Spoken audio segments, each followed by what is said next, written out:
Jesters, Forecourt Jester, Tasty Bacon, take it away. Thank you very much, Humanist, and hello everyone. We are getting underway for our third place match. LiberationX on the blue side, taking on Halcyon Hammer's Velocity on the red. I am Tasty Bacon. Alongside me is the always lovely Forecourt Jester. Thank you. And Always like being called lovely. It's a really great way to start off a cast, Mr. Tasty Bacon. But these two teams, as Humanist and Rome were talking about, they both have their all-stars. They both have quite the skill set coming into this. Dienzio, in particular, looking at that Koshka in that jungle. And it is something to note, though. Dienzio and Aloha have been fairly, kind of skillful in both roles, both in the jungle, both in the lane. They've both done fantastic. It's not a Sky. I was really hoping to see a Sky, but Status Baked will bring us that action on his side. Yeah, and that's one of the really nice things about this Halcyon Hammer's Velocity team is they have that flexibility to be able to put Dienzio and Aloha in those interchangeable roles, just depending on what their opponents are playing or what composition they want to run and things like that. It makes it so much more difficult for opponents to plan and strategize against them because for someone like T-Tigers who's up in this lane, obviously his individual skills are so immense that it probably doesn't really matter to him who he's up against. But, against most of the people, if you're trying to prepare for a team, you're trying to prepare against a play style of the opponent that you're planning on laning against. But you really can't do that against Halcyon Hammers because you have to prepare for two of them. Vane's thinking of actually looking into that bush, decides against it at the very last moment, so Status Bake's going to be okay. You see E36. Not Marteau, as a note. Of course, he is going to be subbed into this one, but love the dash under the name. Makes it very easy, but at the same time, LBX E36 is going to be there with them today. Now, this is a comp that we've actually seen work very well in the past, the Ringo Sky, and it's been kind of supported by a lot of different roams in and about the place, but Status Baked, you can't quite look into that bush this early. Not yet. He might be level 3, but when he finds that whole team, especially Dienzio, on that Koshka, he is going to get jumped fairly heavily, so they're going to bounce off each other. They're going to go back to a little bit of farming. It is kind of the same old deal here mid, but Aloha, well, alright, he does get farmed. T-Tigers to put a point on the board. Yeah, that early damage from Ringo is just so immense, and unfortunately the Book of Eulogies wasn't able to provide enough health for Aloha to be able to survive that, and instead it is the first blood going over to LiberationX. And speaking of that substitute for LiberationX, this is something that they're not, it's no stranger to them, is using substitutes. At the autumn season finals, they were actually the team that used the most players, as Dienzio is going to get caught out in the back as LiberationX invades the jungle successfully. But yeah, LiberationX, they used the most players. I believe they used actually their full 6-man roster over the course of the tournament a couple months ago. And even in the finals, the match that they won to take home first place in North America, they actually subbed out some of their players in the middle of that match. So they're definitely a full squad of players, and they can't have this ability to just plug and play people in. It's similar to what Halcyon Hammers have with making it difficult to prepare against them, because they can just say, okay, you prepared against these individuals, we're just going to put someone else in instead. And it is something that caught me a little bit off guard when I was first introduced to Vainglory as the teams just continue on with their farming ways. It's some of these guilds are less like guilds, more like families, and they're very supportive, they're very plentiful. As I said, 6-man roster coming to a 3v3 tournament seemed a little bit like overkill, but it is, just again, a big note towards the friendliness and kind of the awesomeness here of the Vainglory communities as they've set up very nicely here into now esports. So a little bit of an exchange there into the mid, but Aloha and crew, I mean, these guys have been the same three throughout this tournament. This might be the first time we see E36, but you don't know what's up his sleeve because of it. Yeah, and with what you're talking about, the family and the community camaraderie, that is the dead a Koshka. big thing. Yeah, the very dead Koshka. Just, again, the aggressive invasions from LiberationX are just working out really well. And it's, you have to figure, as actually T-Tigers is now finding Veins on the backside for another kill. LiberationX just picking him up all over the map right now. But, and a lot of it is the fact that Koshka wants to make plays early. That's literally what she is as a hero. is trying to make plays early. As Aloha may have gone too aggressive there. The slows coming out, and that is going to be a second kill of the game for T-Tigers, the 5th of the game for LiberationX. Yeah, leaving Koshka by herself has been sort of the strategy that we've been seeing. Her speed and clear is absolutely phenomenal, especially still with the fact that 114, the jungle monsters do kind of hit very hard. Now you can see D'Anzio, he's too far behind. He's actually now going to swap with Aloha. He's going to come into lane now and pick up some, well, much-needed farm at this point. 5 kills down, 2 of those deaths on your Koshka. He's really behind where he wants to be, because we've seen power items coming out, about the 6-minute mark before, but I just don't think he's going to be close to it at this point. So either way, status baked. He is level 6. D'Anzio does have that Yummy Catnip Frenzy ready to go, but is this going to be enough to stop the death on Veins? And it is. The Yummy Catnip Frenzy seals the deal, and that's going to be the first kill now for D'Anzio, and he is not done yet. He thinks about jumping T-Tigers, then realizes, well, that's probably a bad idea. E36 by himself might have been able to just finish him off. So still, point on the board. Aloha into the back, going to pick up those backs as well. Will he escape E36? That part I'm a little unsure of. Yeah, it actually should be able to. Does have enough movement speed. Arden not quite fast enough, but that just goes to show, oh, never mind, he's going to run into T-Tigers, and he puts up a really good fight, and actually it's going to be Halcyon Hammers securing the kill with the merciless pursuit from Veins coming in for the save.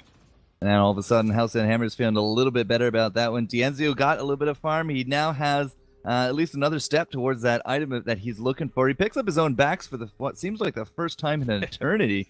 And now, let's see, with 300 gold or so, yep, there we go. He is now able to pick up into that Aftershock. So a little bit later than he wanted, as I said, about the 7-minute mark. But still, he's right back on track for his farming. And that's really where the big strategy comes here from Halcyon Hammers. They put a lot of emphasis on feeding D'Anzio a lot of farm.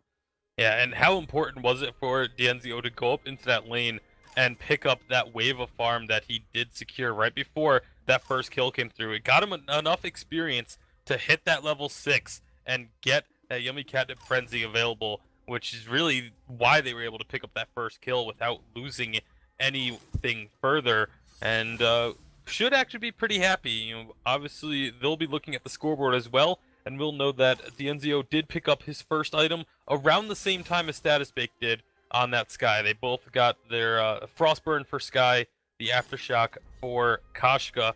So both early game junglers are pretty even on pace, despite the fact that there was so much aggression coming out early from LiberationX. Well, we've been trying and posturing and, well, soaking quite a bit of experience here for Veins in lane, but unfortunately it does not look like an opportunity will present itself to jump T-Tigers, so we're just going to be splitting back to a bit farming now. T-Tiger himself just emptied a good chunk of his wallet, picks up that Sorrow Blade, it goes right back to lane. That Ringo is really on point as well. A lot of farm to his name as well. If you look at it, 91 to the 75 of Aloha, keeping in mind that Aloha did give up some of those last hits to help out D'Anzio.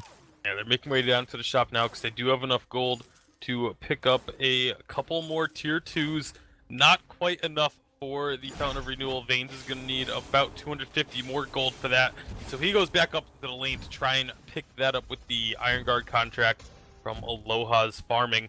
And that's going to be such a key item. Right now, Arden has one, but Catherine does not. So if a fight breaks out, you have to assume it's going to be in favor of LiberationX, assuming it's a 3-on-3. And Halcyon Hammers, they know this, which is why they don't exactly want to go walking down into that area. But the Hellfire Brew is going to come out. I'm not going to do a whole lot, but it does force them back a little further as they try and set up this gold mine. They think better of it, though. Well, it was on Veins. It wasn't exactly like a super important carry that the Hellfire did land on, and because it is, Veins, he's not going to be too worse for wear by the time it's all said and done. Now, there's not going to be a fight after it. 7 kills in what seemed like 7 minutes, and we kind of fallen off a little bit from there. But both teams are just posturing and looking and waiting, but more importantly, both are farming here as well. In terms of the cash, it's almost 2,000 lead from LiberationX. Those early kills did lead us into some early counter jungling, which is majority of what you're going to see in terms of the gold difference. Now, we have been last hitting up a good bit of Storm here as well. T-Tiger's 109, 110. Status Baked 58. Those numbers will beat their opponents, so farming just a little bit better, getting a few more extra kills. It's, not the world's biggest lead, but it's going to be faring good here for LiberationX early. And there's finally the first tier 3 item for Aloha. It is going to be that Serpent's Mask to try and stick around in fights a little bit longer after having an inventory filled with tier 2 items for the most part. So we'll be hitting that little bit of a power spike. The Serpent's Mask isn't a huge power spike because it is mostly focused on staying alive in a fight as opposed to getting, extra burst damage that you typically think of when you think power spike or, massive survivability like a Fountain of Renewal. It's not quite on that level, but it does still help an immense amount, especially as we move later into the game. T-Tigers is almost to one-shot status on the minions. He has been farming up very well. That Sora Blade doing him some good. And as you can see here, it's very close to that one-shot status. But with those crits, he's able to push up the lane. Now they're going to be looking for rotation. All three are here. Could be an attempt at the gold mine. They see Aloha up in that lane. But unfortunately, it's just a little bit too early for them. The minions do not last, so they're not going to be looking for that yet. Now perhaps a fight. Double flare goes out. We'll find him. Here comes the Hellfire as well as on Veins again. It is. That's not going to be enough to bring her down to any kind of danger zone, but now that's also a cooldown out of the pocket here, LiberationX. That gauntlet was so close, but no cigar, as they say. Now that's 2 of the ultimates out of this next fight. And this could be a potentially good time for Halcyon Hammers to fight, knowing that those 2 ultimates aren't available, and there they go. Yeah, Catnip Frenzy on T-Tigers, but he has that reflex block. He is going to be dropping low, not before he brings Dienzio down low, but another Rose offensive keeps him out of the death from above, and that's going to be now a 2-4-0 cleanup. E36 is unfortunately going to go into where is his score? A 1-1-3. Well, so much for that joke. And he completes the ace. Yeah, well, again, great awareness by Halcyon Hammers to recognize that there's 2 ultimates unavailable for this fight while we still have absolutely everything in our arsenal. So they immediately go and look for a fight. The Silence, the Blast Tremors from Veins, hit, I believe, all 3 members of LiberationX. So even if they wanted to try and counteract right away, they just didn't have the ability to. And the huge damage able to come down from the rest of the team. And just like that, Halcyon Hammers, they're right back in this game. They had started to fall behind. They were down by about 2,000 gold at one point. It's now 500. So right back into this one is this Halcyon Hammers team. And this is something we've seen from them multiple times where they have the ability to come back from a poor, not so much a poor start, but a start that doesn't go in their favor. They're able to come back from that. Sometimes it takes a little bit longer for them to get fully back into the game, but right now at 13 minutes, this is absolutely anyone's game. All right, so Aloha and Veins are tending the lane. The lane has actually pushed up a little bit, and you can see some health missing from the turret. It's not in a danger zone by any means, but the bushes have been fairly often up against Halcyon Hammers, but LiberationX, they're going to be sticking together. Status Baked is 12, Tigers is 11 as well. We got that gauntlet back online and ready to go. A Fountain of Renewal here as well. And all right, Aloha, a little bit of damage. He's going to come down to about half. Has to use the Rose offensive to get out of dodge. And in terms of a fight, I wouldn't expect to find one here from the Halcyon. But LiberationX, they're not really gunning for one either. Status Baked is still cleaning up his jungle. There's not really a big rush for the gold mine since it is recently emptied. So Aloha in that book, he's right back to fighting for him. I would expect LiberationX to actually look for a fight relatively soon, because after that last fight that they lost, they went and bought infusions for both Ringo and Sky. And now I'm not sure if it was just bought as a way to say, okay, if they're going to look for a fight, we want to be as prepared as possible, or if it's them saying they're looking for a fight, but either way, they're going to get one. Yeah, Blast Tremor into the Yummy Catnip Frenzy. Lots of stuns available and no gauntlet for this fight. Dienzio is still on the front line. He will take down the Status Baked at the same time. Veins and Aloha not even scratched. The Ringo gets hunted down, and that will be a 3-4-0. The Blast Tremor for the Silence to stop out any of these reflexes was a really good way to start that one off. Dienzio immediately jumped in, and, well, that was that, as they say. 8-5 from a 5-2 start. Now they've taken the gold lead to get in the gold miner. And that lane's pushing up very heavy as well with Aloha. The ability of this Halcyon Hammers team to move and flow together, and I'm not sure which one of them is their shot caller or if it's just kind of everyone, whoever happens to see the opportunity makes the call for the fight, but they are just so on point. You saw it right there. Veins starts the blast tremor. As it's about to hit down, the Yummy Catnip Frenzy is already channeling so that there's just no opportunity to block that out. They're either going to manage to block the blast tremor, or they're going to get hit by or they're going to be silenced. And either way, Yummy Catnip Frenzy is going to go through and is going to lock down their target. And 8-5 now in favor of Halcyon Hammers, along with that turret getting destroyed, means they now have a 1,600 gold lead. Ooh. There's finally going to be the Hellfire Brew onto Aloha, but expertly blocked by the, not reflex blocked, but Rose offensive. Yep. I mean, you can call it a reflex block because it is still reflexes. His that blocked it. invulnerability. Yeah, let's just put it that way, my good yeah, sir. the ultimate is what blocked it. Still excellent reflexes there by Aloha to know exactly when he had to use that, because that's the other thing, is you have to use that ability while it's on the way. Actually gonna hold off on, nope, okay, never mind. I will get a chance to talk about this a little bit. That's one of the things I really love about good Blackfeather players, is that the Hellfire Brew, it has a travel time. It doesn't get blocked until it actually hits you, and the Rose offensive, it makes you move as well. So you have to time it so perfectly, but there's gonna be a big fight here. All right, so immediately the Sky is out of it. Looks like T-Tigers, he's going to get chased right under that turret. Blackfeather is not relenting. That's going to be the Vanguard, and, well, he is going to be prolonging this one. Who's taking out the turret? It is going to be Aloha, but does not look like it. Oh, one more shot. Potion, and, well, it wouldn't have mattered at the very end of it anyway. That's going to be another 3-0 kill. Ring around the turret, and the Aloha still lives right through. That's going to be a second turret perhaps here as well. Veins does make sure doesn't want to tank it out, but with these minions and that ace buff, they're right back to fighting form, and that is not only the ace, but 2-turret turnaround.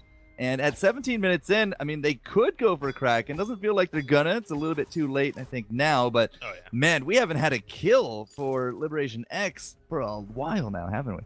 Yeah, it's been all Halcyon Hammers after that initial early game. A couple of really nice invades from LiberationX that with the start. But ever since then, once those first Tier 3 items started to come out, Halcyon Hammers have been absolutely on point.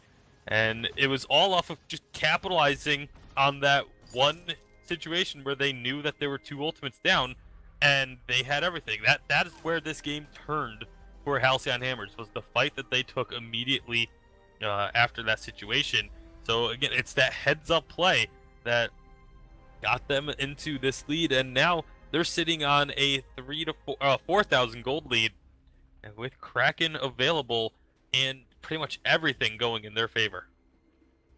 Even with Sky and the reposition ability of the Surrey Strike, able to dance around a lot of these team fights, this 3-man melee rushdown has just been absolutely tearing them apart. Now, that's going to be a big stun on top of T-Tigers. No reflex block there. Status Baked is sort of deciding if he wants to fight or not. He's just going to be off to the sidelines. He watches as his teammate falls. Maybe he's thinking now, all right, we can get the Enzio Surrey Strike, and he will. He will be rewarded for his patience. E36 now has to decide, do we go 2v2? Status Baked, without that Koshka to rush down and lock down.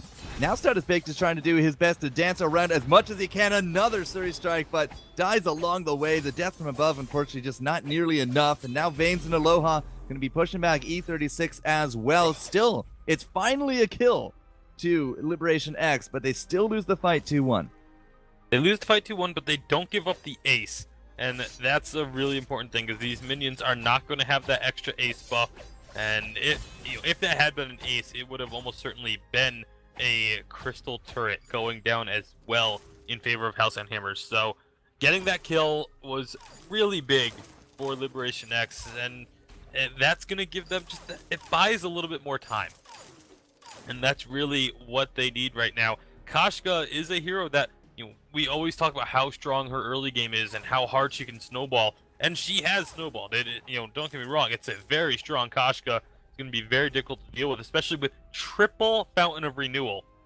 on the side of Halcyon Hammers. As long as they can activate these in succession and not like if I ever look down and see 55, 55, 55 across the board Rip. on those Fountain of Renewals, I'll be very upset. But you know, these guys obviously they've actually run multiple fountains before, and they're one of the few teams that I've praised a lot for their use of the Fountain of Renewals. And with 3 of them coming out here, not only does it give you your team so much healing and allow you to have these fights be so extended, it also is just good shield for dealing with status baked on the sky. They start the Kraken, but instead they find a fight. Yeah, the silence on top of status baked, it just goes straight down. There's nothing for it. Now, the reflex block will stomp out the Yummy Catnip Frenzy, but again, the 3-man melee, that is not what Ringo wants to deal with. The Kraken might be reset, but E36 won't be able to reset that ace. And that is going to be, again, another 3-0 for the Halcyon Hammers. They're saying, all right, we're good enough. We don't even need no Kraken. We can just push this down with minions. 2 turrets and 30 seconds to go. This looks like game for game number 1 as Halcyon Hammers take the lead in this best of 3. Yeah, this is very likely, and by very likely, I mean almost certainly going to be game number 1. Status Baked will be back up, but with all 3 of them being in nearly full health and ace buff minions there, actually, T-Tigers is up too, but this is going to be such a difficult defend, and it will not happen. Halcyon Hammers taking game number 1, and aside from the early game where LiberationX looked really strong, they just looked to be in control from really about 7 to 8 minutes on. It was all Halcyon Hammers. Dienzio bounces back from 0-2 to 11-3. Once he had that Yummy Catnip Frenzy, that one fight, and an aftershock for his reward after that, it just looked like a very different game. Who really cares about a 0-2 invade when you can just start deleting your opponents? A lot of good teamwork here as well. Vayne's Dienzio really coordinating their silences and stuns, and as he said, Triple Fountain really did put a dent in the enemy burst. It was really overall just a good team effort here from the Halcyon Hammers, and this is one of the first times we've actually seen the Ringo Sky and X combo, whatever Rome insert here, actually not do well.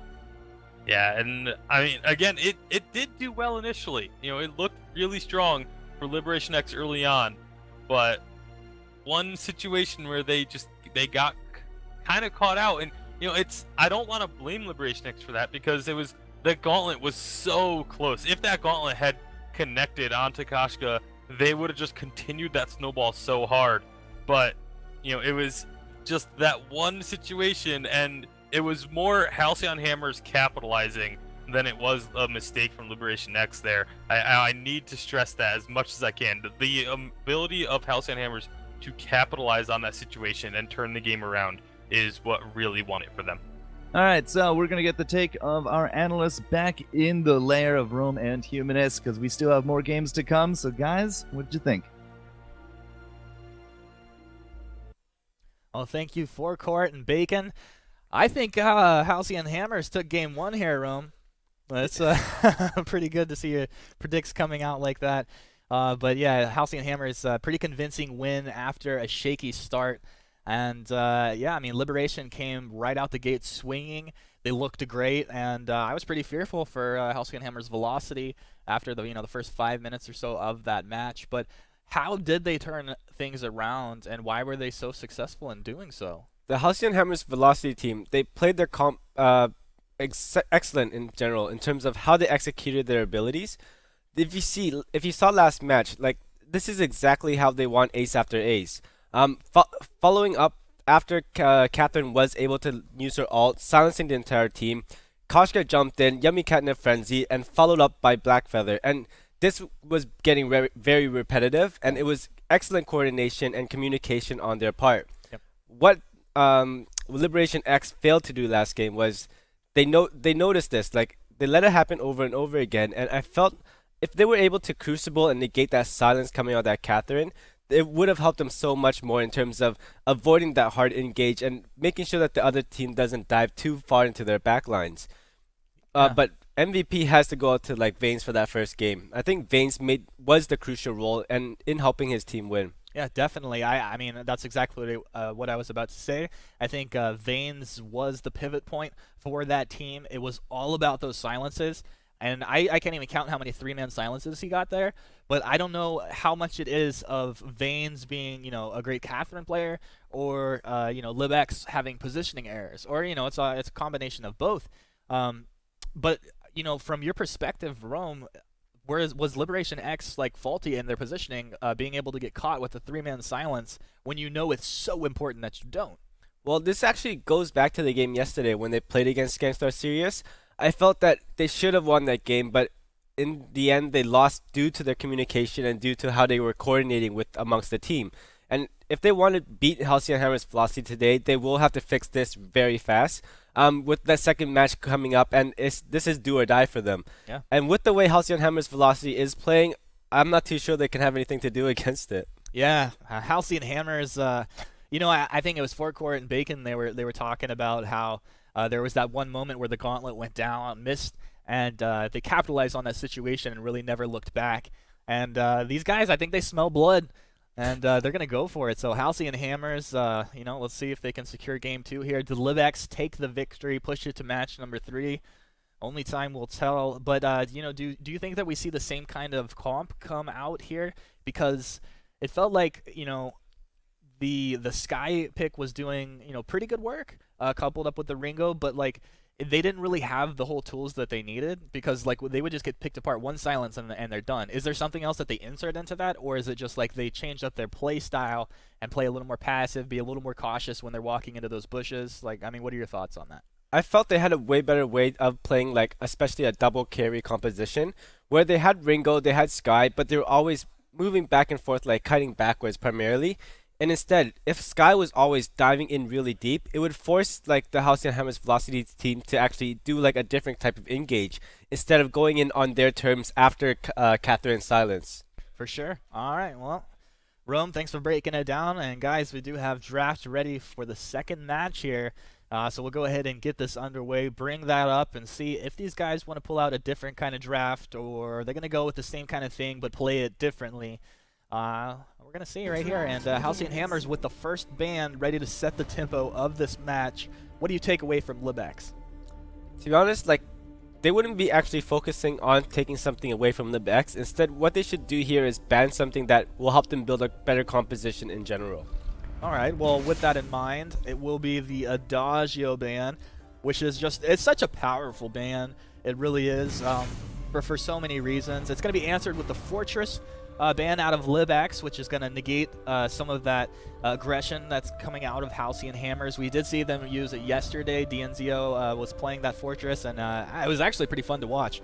But they're ready to get their first pick. We'll see what it's going to be, what does LibX answer with. But Rome, break it down for us as this plays out. So they went with a really good, smart first pick here coming out of the Velocity team. Grabbing that Catherine, now they're able to use those next 2 picks to counter against LiberationX, who we know primarily they're either going to run in that lane, most likely a Ringo, a Vox. In that jungle, you have options of Black Feather, you have Sky, you have Glaive. And to see what they're going to build in terms of their composition using their first 2 picks, Velocity has a great chance to counter against it.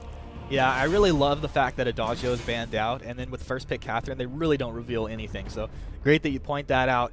And it's Scarf Arden picked up. So, I mean, this is a combination we've seen run before. A lot of times it's Scarf Arden plus Cruel.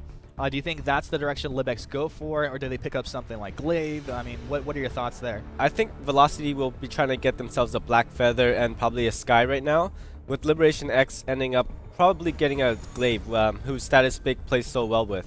Yeah, he's definitely an all-star on that hero, and I love to watch him make those plays. I mean, if you pick a Glaive up with Arden, you can always have those combos of punting them through the gauntlet, and also just repositioning in general is another tool to peel people off Scarf. But we'll see if that's the direction they want to go.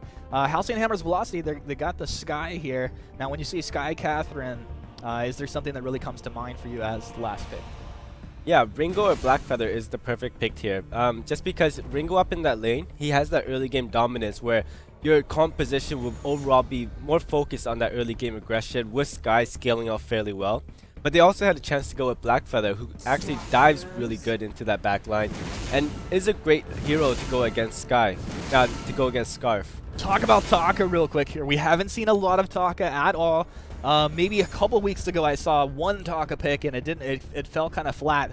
But talk about Taka here. Status Baked will be playing, and how can they use it? Why did they pick it, and how can they use it to effect here? Taka is great here in terms of he is an assassin and he's able to dive that backline. Like all his abilities are meant for diving. Yeah. But the thing that they're gonna have to take into consideration here for Liberation X is they can't be split too far apart. If Scarf is gonna be cutting back all the time and Taka is gonna be going forward, they have to be able to make sure that Taka kills the target that he goes on. If he doesn't, their composition breaks down. All right, guys, keep your eyes on this Taka. The match is underway, and with that, we toss it over to our casters, Forecourt Jester and Tasty Bacon. Take it away. Thank you very much, Humanist and Rome, and we are getting into game number 2 here. Halcyon Hammer's Velocity are on the blue side now with that 1-game advantage in this best of 3 to determine who will finish 3rd place in the 2nd qualifier of the winter season and secure themselves 85 points going into the live finals. Very important match here. So Dienzio this time is on Sky, and if you remember last round, it's just like, all right, he wasn't on the Sky, it was actually Sky on the flip side. If you look at the comp, it's actually now Ringo, Catherine, and Sky. So this is, again, a comp that we've seen a lot of, really good results with. Unfortunately, it did not work for Liberation X game number 1, but this time with a Catherine, perhaps instead of that Arden, Dienzio and crew are just going to say, all right, well, this is how you actually play this comp, and the Taka pick is very intriguing to me. Yeah, the Taka pick, but we may have to hold off on talking about that because E36, yeah, that is his name. I don't know why I thought it was a different number, but either way, he is going to get caught out of it here. Taka, status baked, trying to steal away these backs, is going to get at least the heal camp. Baines knows he's there, but I don't know if you want to 1v1 a Taka at this low level. It's more about he's just trying to put up the pressure, waste the hit points, waste the timing, and trying to steal the steal. Unfortunately, it's just not going to work. And now Vayne's going to be in definitely a little bit of trouble. No Scarf to come down and help him. Scarf, yeah, because he's on the other team. Aloha, however, will come down to help him, so that makes a little bit more sense. And Status Bake's is going to have to try to do the rest by himself. At the same time, Sky has already cleaned up her invade, and now she's going to be coming back into the fold. And Status Bake, a little bit delayed on his return, but by the end of it, all the invades were successful. It's still only the 1 kill, but at this point, the 1 kill doesn't really amount to much. The gold is pretty much still dead even, and nothing really big else is going to be going on. Not until Taka decides to do something else. Yeah, that was almost a really nice play into the lane by Aloha and Vanes, but thankfully for T-Tigers, E36 got back there just in time to offer up that shield and get him out to safety. And the one concern I have for Halcyon Hammers here is a lot of times when we see a Scarf, we always talk about how the big way to deal with it is by jumping immediately onto him, and Taka is actually one of the really great heroes for doing that, jumping onto the Scarf and instantly taking him out before the fight even begins. With this lineup that the Halcyon Hammers have, they may have a little bit of trouble doing just that, but they certainly aren't having any trouble jumping onto E36. Yeah, it's just way too early. He's not tanky, he doesn't have the items, and, well, doesn't really have the movement speed either. So another quick kill. Dienzio is able to pick it up by way of acrobatics and Suri Strike, and now Status Baked. He's saying, okay, well, let's do this, T-Tigers. Unfortunately, I'm just not entirely too sure that T-Tigers is going to be able to follow where the Status Baked wants to go. 2 quick kills for the Halcyon Hammers. It's a really good way to start off their early game. Have you noticed yet, though, Bacon, that Dienzio is started off with the double weapon? Now he has a crystal bit. Yeah, I think the double weapon may have just been to help out with the jungle clear speed, which is a little, oh my goodness, Status Bake is going to be getting caught out trying to invade. Toasted. Yeah, I'm not 100% sure on which is more efficient, if only because you can clear the jungle rather quickly with crystal bits by just firing off that forward barrage and the Suri Strike. But obviously when those are on cooldown, the extra weapon damage definitely helps with clearing. Also, obviously for early trades, we see all too many times where a Sky ends up with no mana, especially against an Arden, and just can't win that trade anymore because she's effectively healing Arden by attacking him. And so, definitely going to help out with that. I would expect to see it be a full crystal build from here on out.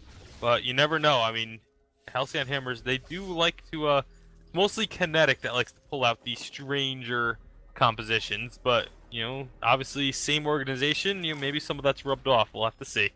Well, I mean, I'm basically just going to agree with you at this point because the double weapon, I was curious if she was to go one more weapon item, I was going to say we're going to have a double weapon build, especially with the weapon Sky. But as you can see it now, the crystal bit it becomes a heavy. He steals one of those, gets another bit, has an oak heart now as well. So it was just for the beginning. That's a little bit of a shame. I wanted to see what a double weapon combo could actually do. But hey, if you're here for keeps, then it's probably best to diversify and pick it up now. More crystal for Danzo is going to pay off in the long run. And at the same time, he's also 5. That's a little curious. I just realized what that was. It may have just been a huge mind game. Look at the items on Liberation X. Every single one of them has armor. None of them have shield.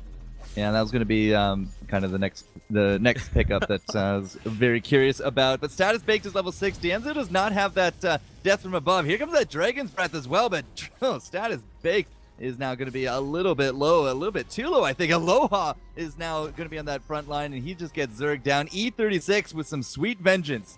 Gets that kill with the Blood for Blood, and, well, now House and Hammers, now they have that level 6. They didn't have ultimates for those fights, and that was a little bit more of an advantageous engage from Liberation X.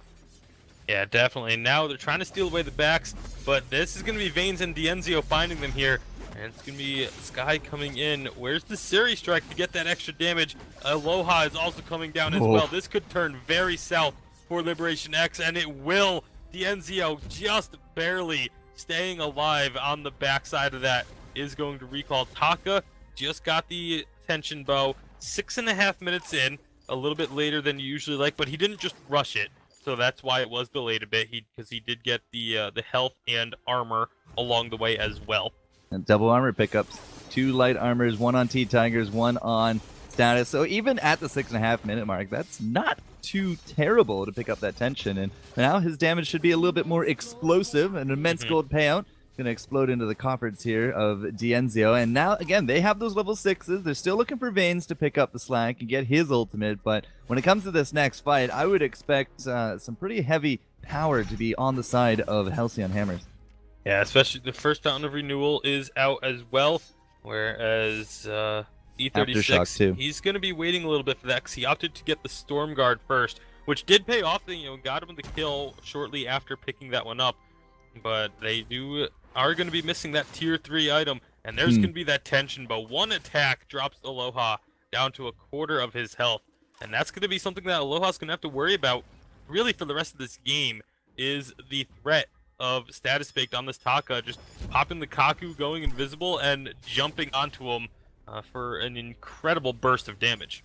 Yeah, and it's going to be up to Vaynes to try to do as much POing as he can. Dienzio might be able to put down deaths from above, but those dodges do make it very dicey to kind of use that cooldown on that Taka. Much better to just try to throw it down on T-Tigers instead, but this is more or less, the double rush down from Liberation X. They just saw the 3 melee and how well it worked against those range. So now seeing this Sky and Ringo, if you can Zerg, then it is going to be a little bit harder to fare if you can get up into the face of these ranged characters. Now, we do got a 3v1 situation here. Mid, Dienzio very confidently moving forward. The backs have just gotten stolen out, though. And, okay, they're getting stolen out by now. Status Baked very lucky on that spawn. You can see as well, Dienzio and crew, they're well aware, so they're just going to counter their own. Yeah, not only do they have potential vision on their backs of them being stolen, but you can also read your opponent's play to try and get an idea of where they are. As everyone, oh my goodness, this could be a dangerous fight. Oh, Status Baked just leaves his Arden for dead. He puts the basket on his head and just walks out. He's like, hey, if I can't see the fight, it's not happening. That is apparently the strategy there of the Taka. But, oh my goodness, poor E36. He's just not having the best go of it right now. But, his allies are staying alive, so I guess as the tank, he is doing his job. So... Well, there's 2 roles of an Arden. The first is either to die for your carry, and the second is to not die for the ace. And well, all right, I'm not entirely too sure a lot of these kills have fallen under those categories, but it wasn't even like a Vanguard attempt either. They just let Status Baked walk away free and clear on that. So either way, about 1,000, 1,500 or so gold between the teams. 6-1, still pretty heavy here for the Halcyon Hammers. Here at the, well, almost 10-minute mark. The pace has slowed down a bit, but the farming has been fairly kind to the Halcyon. A 91 for Aloha is actually not beating out T-Tigers. T-Tigers, one of the higher creep scores in this game per minute at any rate. And he is sticking just above 10 a minute. But at the same time, look at Status Baked and Danzio. They're pretty even as well. Yeah, it's a very close game despite all the kills going over. That's something that we've seen multiple times, but Status Baked, he's going to be one taking a lot of this damage here. Now they turn on to E36. Oh, great death from above. There's just no chance at a gauntlet, and they just bring him down low. That was a great fires, Dragon's Breath from T-Tigers to start things off. He did bring the crew down, but we had the fountain ready to go. The death from above stopped any attempt at a gauntlet, and you saw Veins as well. As soon as they saw Lataka, they popped the flare. They stunned him in Kaku. Couldn't get onto that back line, and then as you see, just kind of dies in retreat. So that is going to be a 2-for-0. Looking for the hat trick now as T-Tigers just has really nowhere to go. Can he return the damage for D'Enzio? Will he even go down himself? Not quite, and it was actually a 2-for-1 as Aloha did fall to T-Tigers from the burning damage at the end of that. But still a fight for Halcyon Hammers once again. And they are looking good. They're up by about 2,000 gold, and they have a good amount of vision control. They have a lot of scout traps down around the map, and even one on the opponent's side of the map. It's not too deep or anything, but it is still a little bit extra vision just to know where your opponents are. Big question mark on the gold mine. That is a good question right now. 11 minutes in, it's nice and full. If you can get a good fight, you might be able to just sneak it in for free.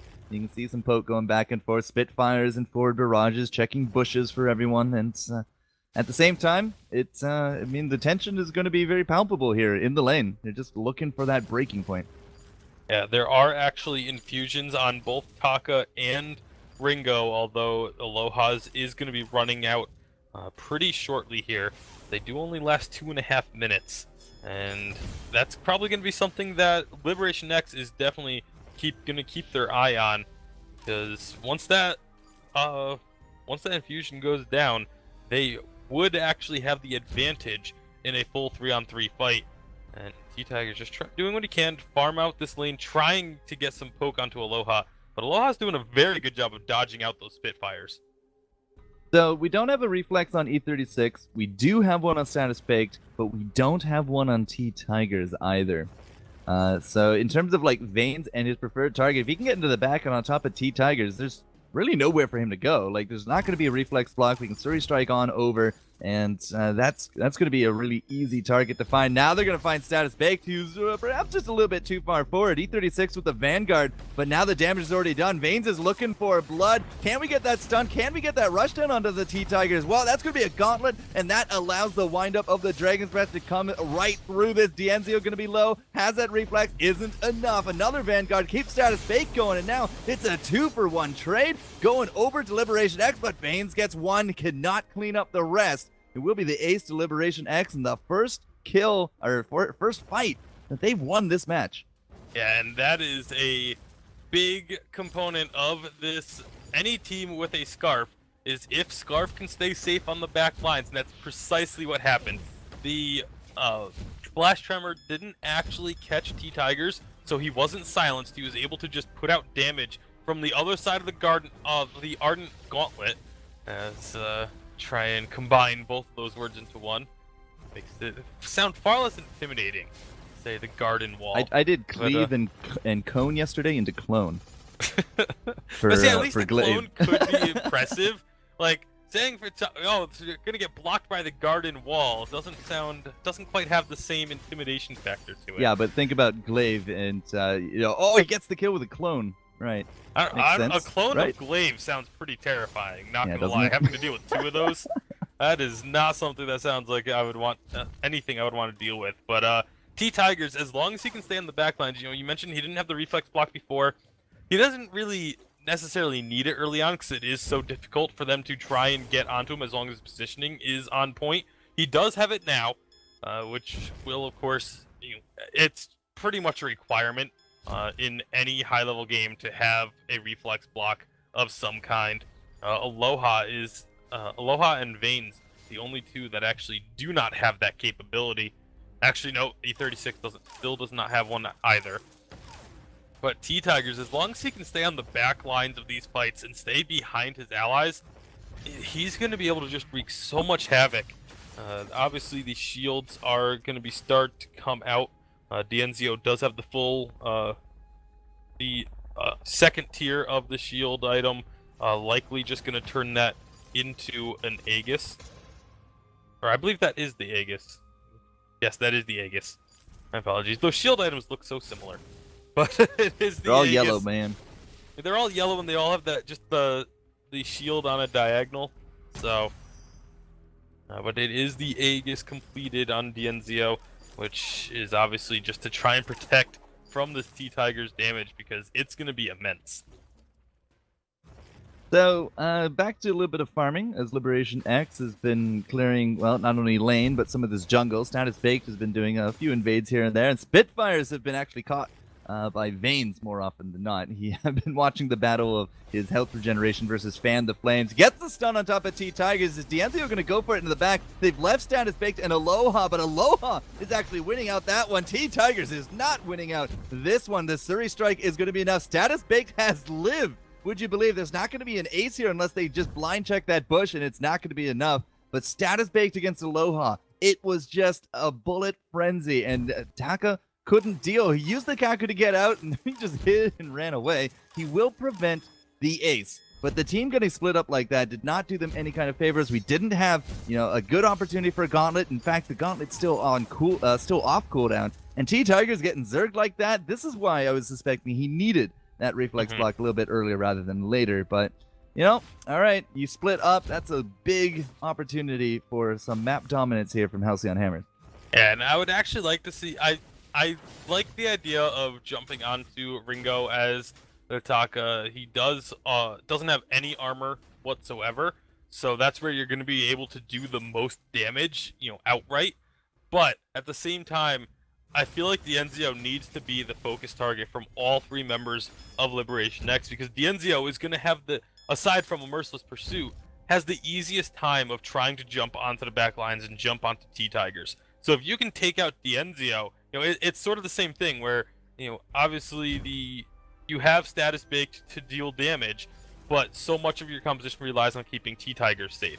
At the same time, you have Dienzio and Aloha that can both deal damage, but so much of their composition relies on Dienzio being able to jump forward with that Surrey Strike onto the back lines and get into T-Tiger's face and, just keep him from being able to put that damage out. So they both have that supplemental damage, but actually we're going to have to find out. It's everyone grouped up. Yeah, and Dienzio immediately, he just uses that reflex block to get through that gauntlet. He's still trying to take down T-Tigers, and it's a really, really big chore at this point. They finally will take him down, but we have lost out too. It's just Dienzio now up against E36, and that forward barrage is not going to be near enough. Status Baked, is his cooldown's ready to go. He has an X-Retsu. Is he going to find Dienzio? The escape is good. The player coming down just not in time. So what happened with a 2-for-1 is now served right back to the Halcyon Hammers in a 2v1 advantage for LiberationX, but they're so low they can't do Kraken. And this is what we were hoping to see at the onset of this best-of-3 matchup, is close, hard-fought games, and that's exactly what we have here now. Warhorn is picked up to go along with the Atlas Pauldron and the Fountain of Renewal for Arden. Obviously, the Pauldron going to be used primarily onto Aloha to slow down that attack speed. And they are really itemizing against Aloha at this point, as there's double Atlas Pauldrons for the side of LiberationX.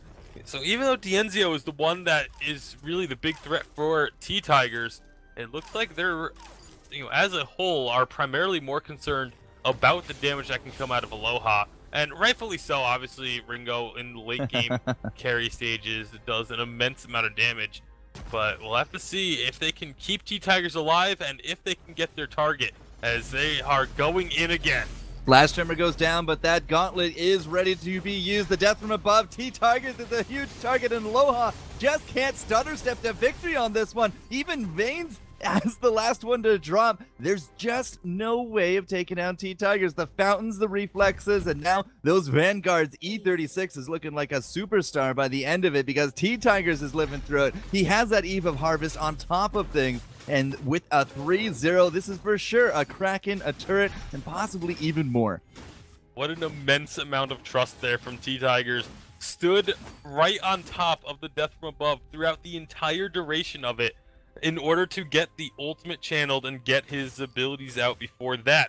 And if he had taken the time to back up off of that, that could have been the difference between the ace going in favor of LiberationX versus it going towards Halcyon Hammers.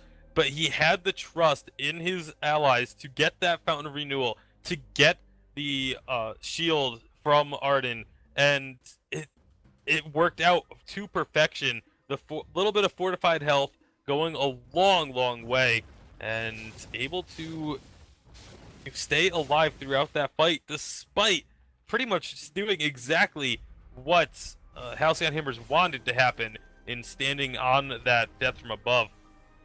Just wasn't quite enough. Kraken's going to be moving forward. Status baked in crew. It's, well, one turret down, looking very much like the second one now. We are going to get some burning damage there on top of T-Tigers with the Hellfire, but I'm not entirely too sure that's going to be enough to dissuade these guys from coming in. With that Eve of Harvest, every pot shot is going to be returning, but there's the Blast Tremor. Death from above will not hit, and well, I'm going to have to eat crow on that one. T-Tigers is just going to fold under that pressure. E36 going to take that entire front forward barrage, and now it's just up to Status Baked. He can't hit the crystal yet, but he might be able to buy enough time, do enough damage with his X-Ratsu. Good dodge there from the Chitin as well, and that will actually be now that crystal turret. Now Status Baked, he's thinking of going home. Aloha says, nah, you can stay here and die for your trouble, but man, 4 turrets, and the crystal is now going to be naked. That Halcyon Hammers team need to win this next set of fights, because if they get aced again, it's going to be GG. Yeah, they also need to start being careful because the threat of a backdoor is very real. Obviously, they thankfully don't have to worry about anyone jumping over the wall because they just don't have the utility to do so without the minions, as Status Baked is the only one. Actually, Arden could gauntlet over, but you generally aren't going to have to worry about Arden ending the game on a backdoor. However, they do need to try and get some vision down. I would be so ecstatic if it happened. I just don't expect it to whatsoever. They did get some scout traps down in the entrance to their base, so they will see a backdoor attempt if it does happen, which is why they're able to play this far forward. Double infusions coming out for just about everyone. Although Dienzio, his infusion just wore out, and he doesn't have enough gold to buy another one. So they're gonna have to stall until he can get that. He only has the one, so he was able to at least pick up the crystal infusion, but doesn't have the weapon, which obviously double infusion is ideal. But Scarf is also sitting on no infusions now, and they're gonna find a fight. And we're not going to get a stun out of Veins. He went so far forward for that. Death from above is going to come out. T-Tigers, however, is going to be separated from that Taka. Taka's now going to be forced down. Dienzio is out. T-Tigers will not live, and E36 is now going to have to deal with a 2v1 situation. And Aloha, he does not need no energy to make these shots happen. Those auto attacks are going to be more than enough. And Halcyon Hammers will take that fight. 19-11 for score. Gold pretty much dead even. But if they make one flub here into this late game, it could be game for themselves. They're going to take this time to clear out some of this infrastructure, probably even still pick up another turret at least. And then, you know, perhaps we can start posturing around for the Kraken. Yeah, they're definitely going to get this second turret. And now, 24 minutes into the game, no lane turrets left whatsoever. It pretty much means if a team wins a fight decisively, if it's a ace for 1 or an ace for 0, that's game over. It doesn't matter which side it is. if a team fight is decisively won, whichever team wins it wins the game because the death timers are going to be so long. And Vaynes needs to get out of here. Will of course have the movement speed, has boots, merciless pursuit, plenty of tools to get out of there. I'm a little surprised that there's no Warhorn for this team just yet. But obviously, you know, they haven't really needed it, but it's such a good utility item to have, and of course getting extra damage onto jungle camps as well. But everyone posturing up around this middle. There goes the gauntlet. Now, it does actually get a stun on top of Dienzio, but the Gauntlet's going to go down very quickly. Vaynes into the back trying to keep T-Tigers at bay, but Aloha is a huge target right now. Status Bake versus Aloha. There was a channel for the Hellfire, and they're going to be succeeded by taking down T-Tigers, but the rest of the Halcyon Hammers are going to fall. Status Baked, just way too much pressure on that back line, and Dienzio at last will go down for a shutdown, no less, with no turrets to speed up this regeneration and this respawn. I think this is just game. Status Bake can just triumphantly walk into this and force a game number 3 for our 3rd place match. Yeah, still 30 seconds left. No one's going to be up in time. And that is, in fact, going to be game number 3 for Halcyon Hammers versus LiberationX to determine who will take home 3rd place in this winter, the 2nd winter qualifier. And there's so much more on the line too. It's, not only are you getting 3rd place here, the winner of this will be either 3rd or 4th place going into the winter championships, depending on which team wins it. Whoever loses ends up in 6th. That is a massive difference in terms of the seeds. And so that's what they're playing for, and we're going to have a blind pick to determine how this goes. 114 gold separating Aloha and T-Tigers. 114. Very close game by the end of it, but unfortunately, even with all those kills, Halcyon Hammers late game, this apparently was not up to par. Couldn't delete T-Tigers fast enough, and now forcing us into a game 3. I'm going to throw it back to the layers so we can set things up and get this blind pick rolling. Wow, what a great victory out of LiberationX there. They pulled that composition together. Taka at the end of that draft phase, I think it caught a lot of people by surprise. And, they pulled through. It actually looked like Halcyon Hammers had the advantage for a lot of that game. And, I heard some people in the background talking that, they thought Halcyon Hammers would close that out. But LibX, they didn't stop fighting. When their backs were against the wall, that's when they played their best. And Scarf, man, the power of Scarf. We've just seen so much of him recently. Rome, can you talk about what happened in that game? Like, how did they pull out the victory in the end when it felt like Halcyon Hammers had the advantage there? Overall, the Scarf composition is very strong, and it's based a lot on your Scarf is baiting a lot of the abilities coming out of the Velocity team, and with that, the Taka, he gets free roam and to doing what he wants to do, especially in using that box.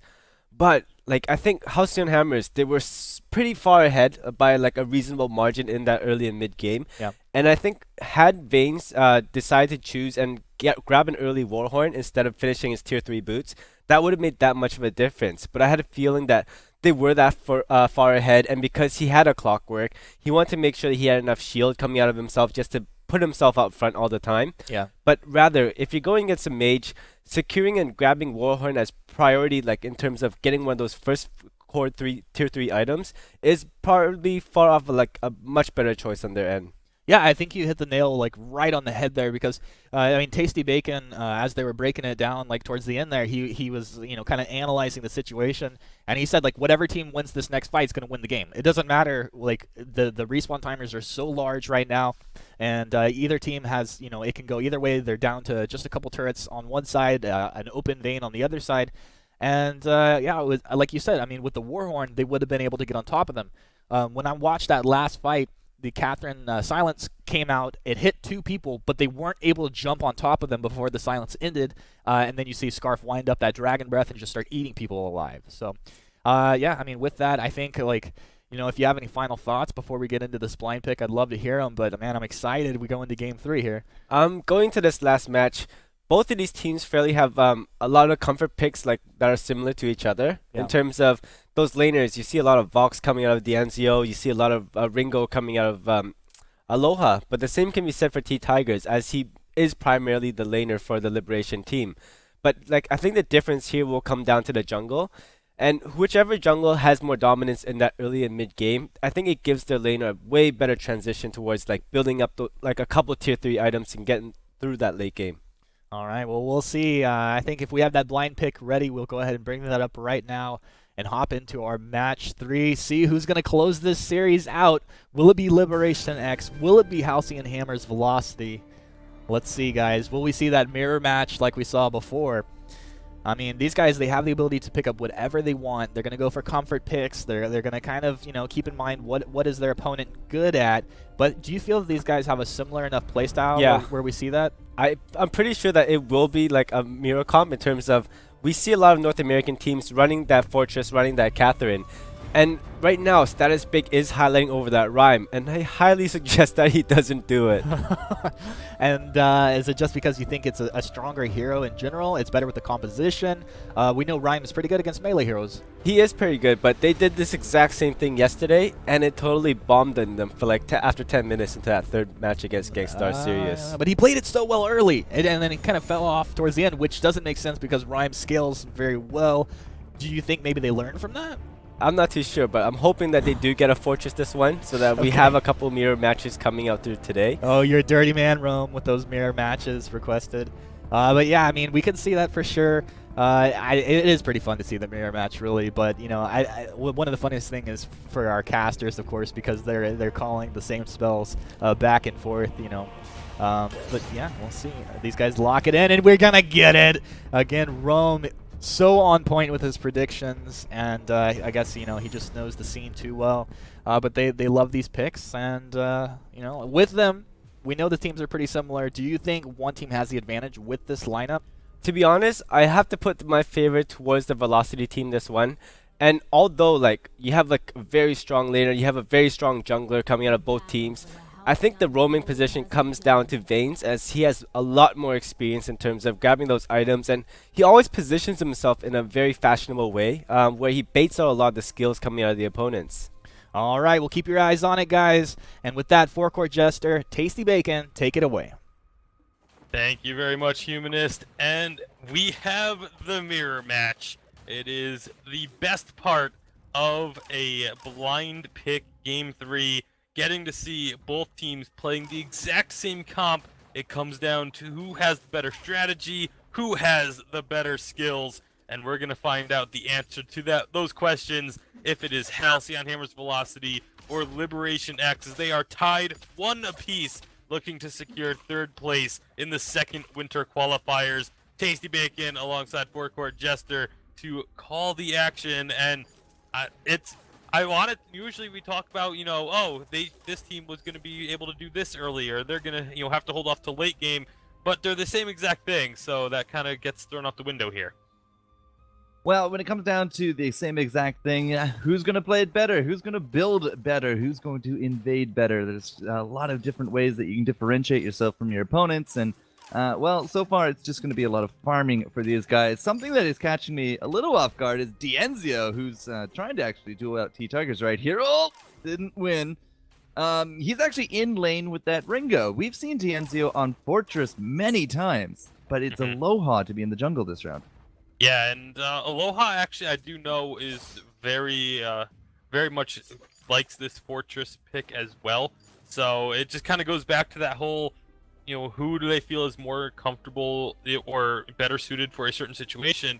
And obviously, when it comes down to it, with this Ringo, they want Dienzio in the lane. And unfortunately, it didn't work out there in the early goings of it. But thankfully for him, it really doesn't hurt his farm too much at all, as he actually still has a farm lead going into this, despite having died once. Yeah, the early kills we've seen repeatedly, it doesn't really impede you too much. T-Tigers is just looking for the opportunity here. There's the stun, and there's the damage as it comes right back down on top of him. E36 is going to be taking his own licks in that one, but Dienzio, he's got to be super aware of his own positioning and his vulnerabilities as that Ringo. Now, we do got Vaynes coming up, and I don't really expect Vaynes really to be doing too much about really anything here, but at the same time, we've seen this Fortress. We've seen this with Koshka, now Takas as well. We do try to leave our junglers to do their own solo. And that's is gonna be a very likely, or as I say, it's very likely what we're gonna see. We do have a 2v2 instead, and it's gonna be Status Fake getting the first kill. Aloha very, very low as well. Here comes T-Tigers rotating on down, but Dienzio is right behind him, and it does look like Halcyon Hammer should be able to get away from this now, especially with that little extra speed boost that Aloha will get from being near an ally. So they go into the jungle and get themselves a kill. That's all they really get out of it, and so, again, not going to affect a whole lot here in the first few minutes or so. T-Tigers does a little bit of farming himself. Now he's actually emptied out his purse. Dienzio's right back up into that lane, but as you said, yeah, early kills this early on, not going to be the end all, but putting a point on the board definitely has got to feel good. In terms of the cash, it's about a 500 differential. Halcyon Hammer's just a little bit farther ahead when it comes to some of these numbers, 38 to 32, and well, maybe not Aloha, but he has a kill to make up for his missing CS against Status Baked. Either way, it's still pretty neck and neck, and well, it's still hard to determine who's going to be taking this one. Although I do believe, back at the very beginning of all of this, LiberationX was the prediction from Rome. And, I mean, for me, it's almost too close to call. Obviously, they both have now won a game against each other, and typically, I like to look at the compositions and say, you know, oh, I like this composition a lot better, so that's who I would give the prediction to. But when it's completely dead even, between these two teams, I really can't call this one until we get, you know, probably about 15 to 20 minutes in or so is when we might start seeing one side pull ahead. But you know, we've also seen plenty of examples of, you know, just because a team is ahead at 15, 20 minutes doesn't necessarily mean they're going to win the game either.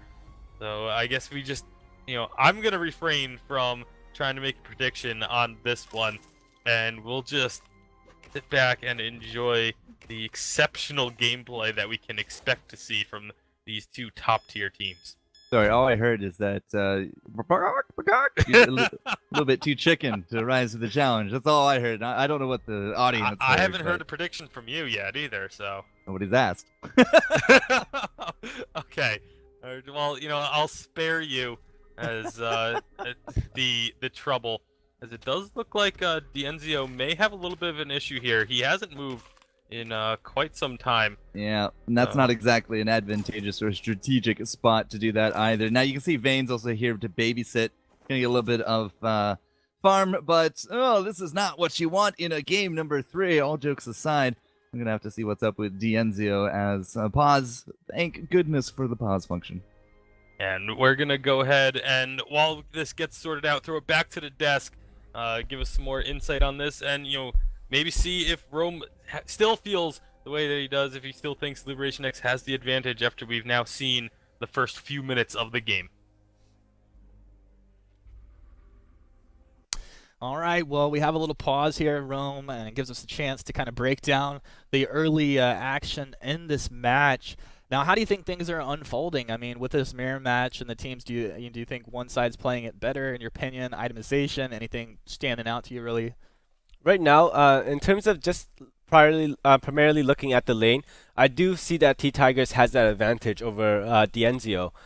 But the thing here is the Velocity team has been doing an excellent job in making sure that they do those rotations, and they're going down as 3, which puts Status Bake in that jungle, and it offsets the rhythm of the game that LiberationX is going for. Yeah, so a little bit of like that one-on-one advantage there between T-Tigers and Dienzio. And you know, maybe it's just specifically for this hero. It's not like in general like we can't say like he is the better player. I mean, you can make that statement if you wanna, but that's not what I'm trying to say. I think it's just better. T-Tiger's a little bit better maybe on the Ringo, but when you get that 1v1 kill and you saw T-Tiger's sitting on like 50% of his health, you know, it's pretty devastating in the lane. But the rotations have been on point from Halcyon Hammers. Moving forward with this, the way it's unfolding, do you want to lean one way or the other? To be honest, like this all comes down to like the power spikes that the carry fortresses on both ends will hit eventually, and it comes down to like how the teams decide to kite this back and how they're able to actually maneuver around the ultimates coming out of fortress.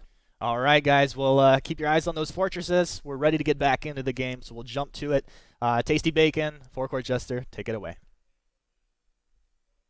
All right, thank you very much. And yep, DNZO is back and ready to go. So thankfully, he didn't actually really miss too much. The lane was sort of frozen on the other side of the map, and that's going to be an ideal situation as they immediately go in for a fight. Yeah, but who's actually going to drop first here? Looks like T Tigers is the target, but E36, can he actually get off the blood for blood? Here comes Status Bake, but it's just not going to save him. It will be still the kill. All right, so E36 actually got it snaked from him. That should have been an easy kill, but putting it on Status Bake will actually, in the long run, be a little bit better in terms of the cash allocation. So good on him. Status Bake coming in through on that one. Loha looks like he was actually down and doing some shopping, so he came a little bit late to the fight, but you could see how quickly those Ringos just melt under this pressure. Yeah, and that was, I mean, it was going to be a kill either way onto DNZO because either he turned around and went and walked into Status Baked, who was jumping from the other brush, or he would have ended up walking over that scout trap, and with only tier 1 boots, very likely would have been taking the damage from it.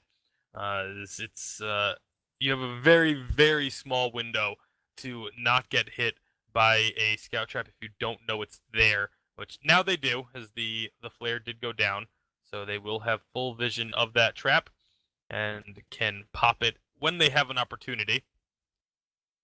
As they're just gonna be rotating on down. So yeah, despite the issue, it is still very even in farm, 75 to 74, and of course the kill onto T Tigers is going to be the big difference, if you can even call it a big difference, because they are just so close. And yeah, a very early infusion picked up for Dienzio, level 6. We'll see when he does, what level he's at when he actually pops it. He's 7 now, and they're going to be looking for a fight. Oh my goodness!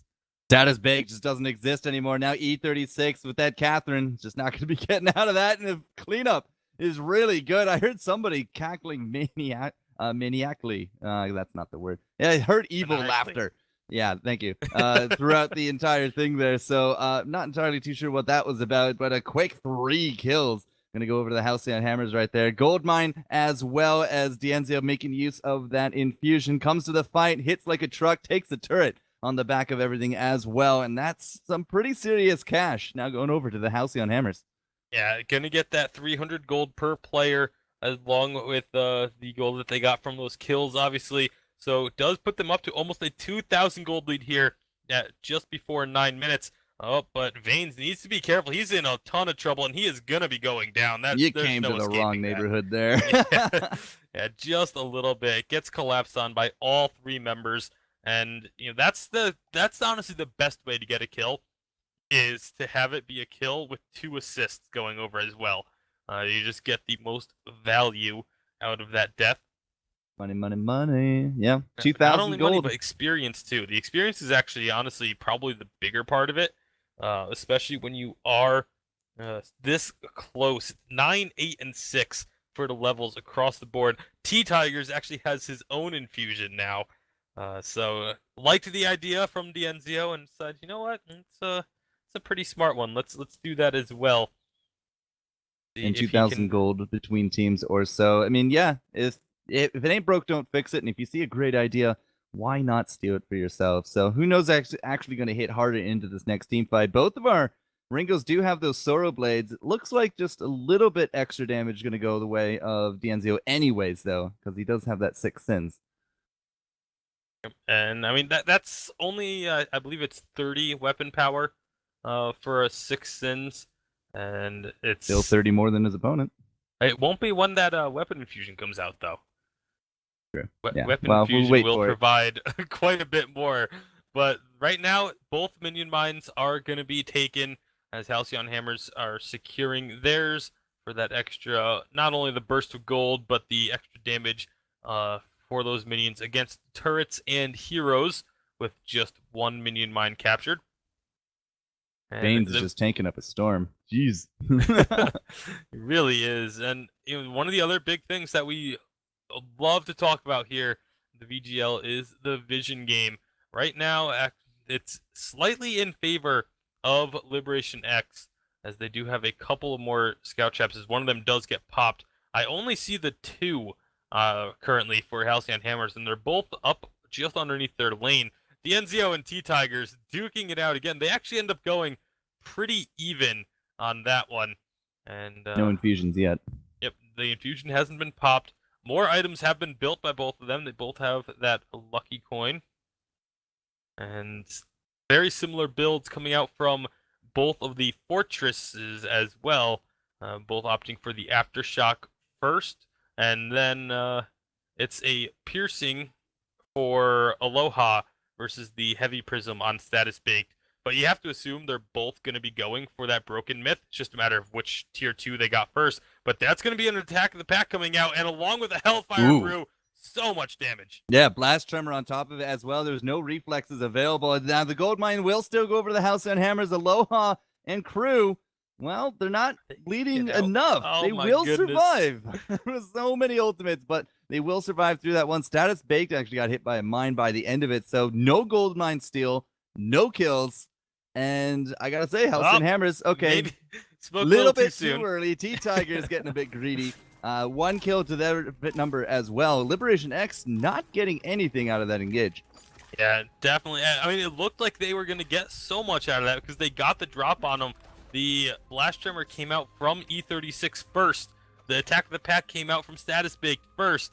And the Hellfire Brew only came out from T-Tigers, but they just weren't actually able to secure the kills. The damage was just a little bit too spread out. And pretty much everyone was dropped low, but none of them were actually taken down. And a great job by Aloha securing the gold mine for Halcyon Hammers does put them up now by 2,000 gold. And this is still such a close game though. 13 minutes, 2,000 gold lead is nothing to feel too confident about. I mean, obviously, you'd rather be up by 2,000 than by 200 or down 2,000, but it's still it's not a gold lead that you can sit there and say, oh, we're way far ahead of them. And even 6-3 isn't a kill count that you can be overly confident with. So Halcyon Hammers, they know that this is definitely still anyone's game, but they still have to be feeling pretty good because to be able to have an engage like that and walk away with no deaths and then pick up a kill on the backside of it, that just feels really good in terms of just your morale and your confidence going forward.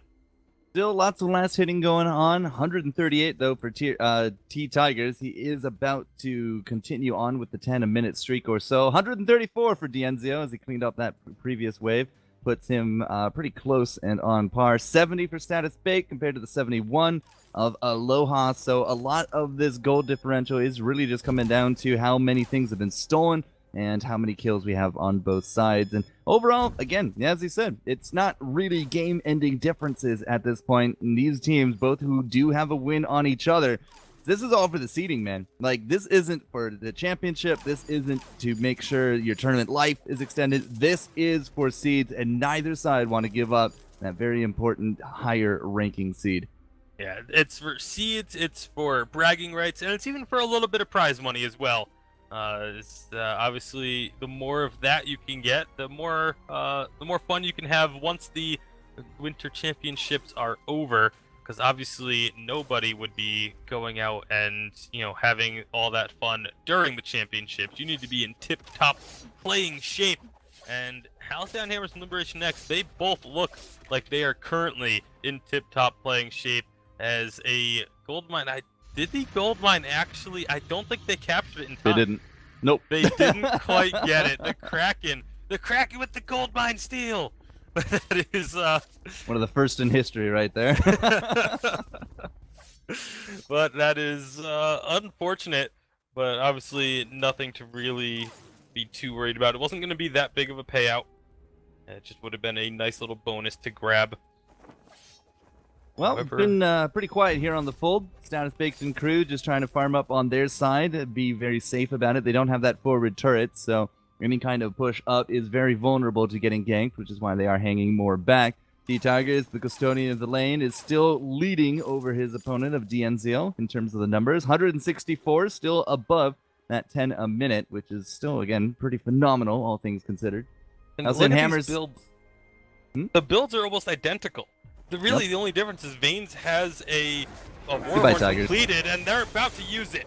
Well, D'Anzio can't actually get that last shot. Blast Tremor and the Puppy. All right, there was also a Hellfire, so kill secured by the end.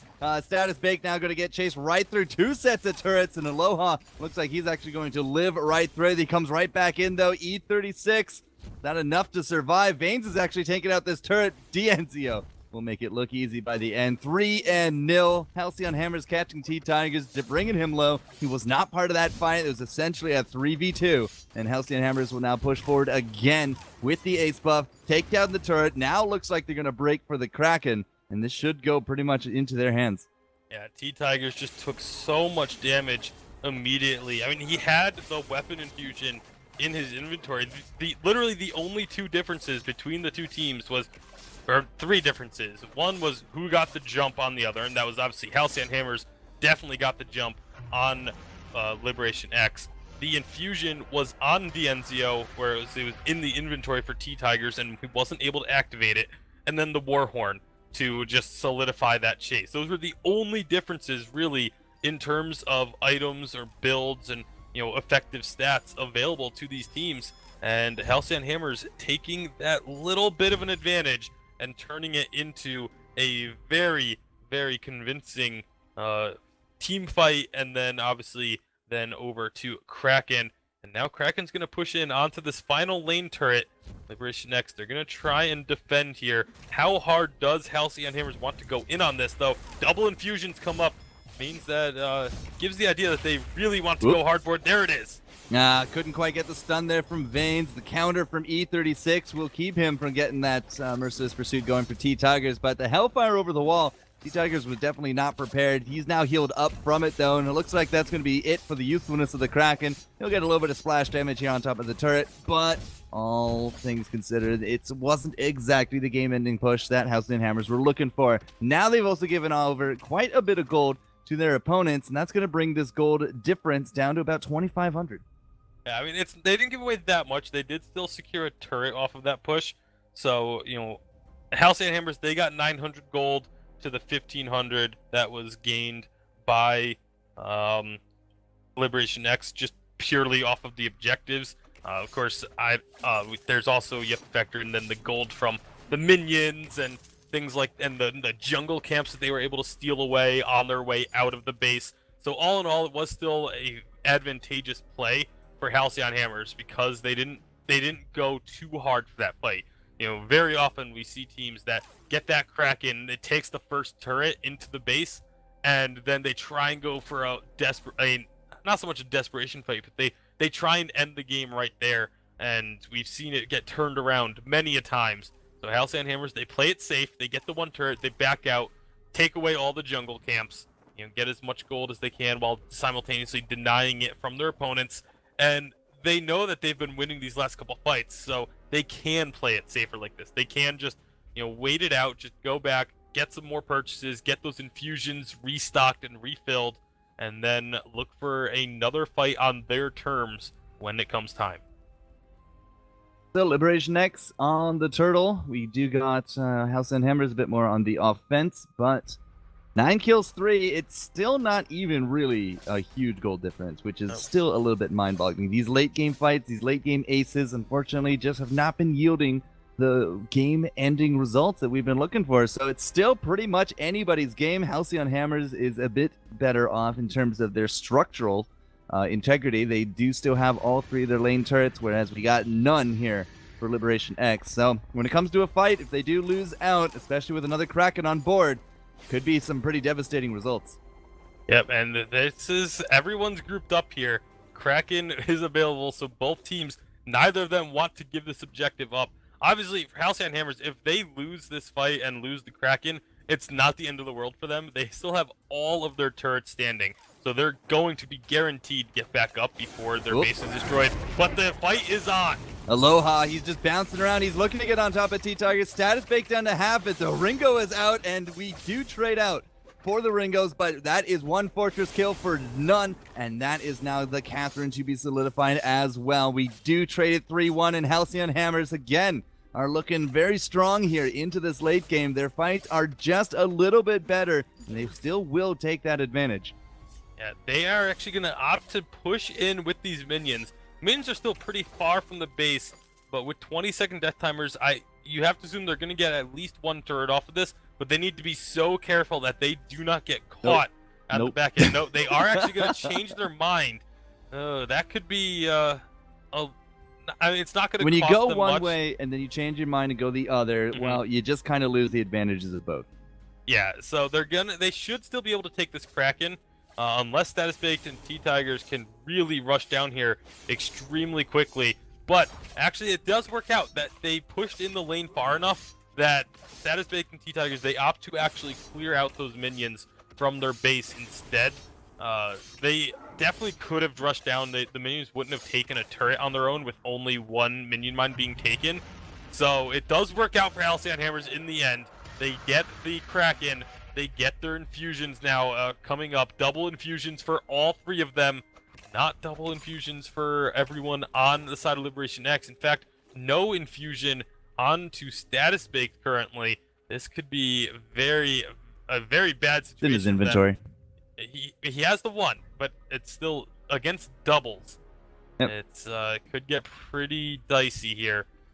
Yeah, T-Tiger's the only one actually to be rocking the two, but still, I mean, this is kind of on your last legs with only 2 turrets and a big 22-minute Kraken coming into this with minions as well. I mean, when you haven't been winning team fights, this is a pretty bad mind space to be in, but this is going to be the final countdown for these guys. They got to make the plays. T-Tiger's going to be the one to take the Hellfire, but here goes now Blast Tremors, Hellfire for 1 and 2. D'Henzio's actually now going to be burning away, but the Kraken is still doing his magic into the back. T-Tigers is getting rushed right down, and he's going to go down into the floor as now the Blast Tremor is going to be trying to solidify the kill here on top of Status Baked. It is a 1-for-1. We have no Ringos on either side, but the Kraken, I think, is going to be the nut that cracks this case right open, because that turret is done, the crystal is bare, and the Kraken is way too healthy. This will be now your Halcyon Hammers Velocity crew, snaking 3rd place from a very hard-fought series. Yeah, a really, really nice victory for Halcyon Hammers. Honestly, both of these teams have such a great story getting up to this point.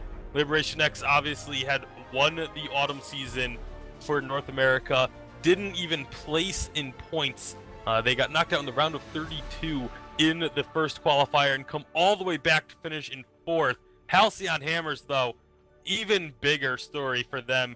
They didn't have a team at the live finals for the autumn season, and now they have the 3rd place seed as well as the 6th place or the 5th place seed going into the winter championships. Congratulations to Halcyon Hammers for all of the work that they put in during the offseason and getting these two teams together and prepared for these really deep runs into the qualifiers. And I'm looking forward to seeing both of these teams at the Winter Championships. However, that's not all we have for today, as there's 2 more teams. Obviously, there's 6 other teams I'm really looking forward to seeing, but 2 that are at the top of everyone's list, and we're going to see them duking it out coming up next. But first, let's go ahead and throw it back to the desk where Rome and Humanist can give us a little bit more insight onto this game, as it was a mirror match pretty much in every sense of the word.